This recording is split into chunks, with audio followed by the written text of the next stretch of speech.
Էկոնոմիկայի նախարար Գևորգ Պապոյանը անդրադառնալով Հայաստանի տարածքով բեռնափոխադրումների եւ երկաթուղու կառավարման հարցին շեշտել է պետական շահի առաջնահերթությունը։ Ըստ նախարարի Հայաստանը խնդիր չունի ռուսական ներդրումների եւ համակարգի սպասարկման հետ։ Նա ընդգծել է, որ ցանկացած պարագայում, լինի դա Ամերիկայի Միացյալ Նահանգների, Ռուսաստանի Դաշնության թե Չինաստանի հետ հարաբերություններում, կառավարությունը պաշտպանելու է բացառապես Հայաստանի շահը, անկախ գործընկերոջ կամ դաշնակցի կարգավիճակից։ Նախարար Պապոյանի խոսքով Հայաստանը չի պատրաստվում զոհել սեփական շահերը հանուն որևէ այլ պետության եւ առաջնահերթությունը մնում է ազգային նպատակների իրագործումը բոլոր միջազգային գործընկերների հետ հարաբերություններում։ Սա Ռուսաստանի դեմ չէ,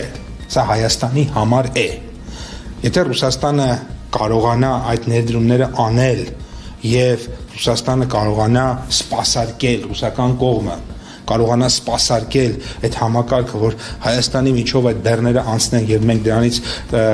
քաղաքական եւ տնտեսական անվտանգային օգուտներ ունենանք, մենք խնդրեմ չունենք։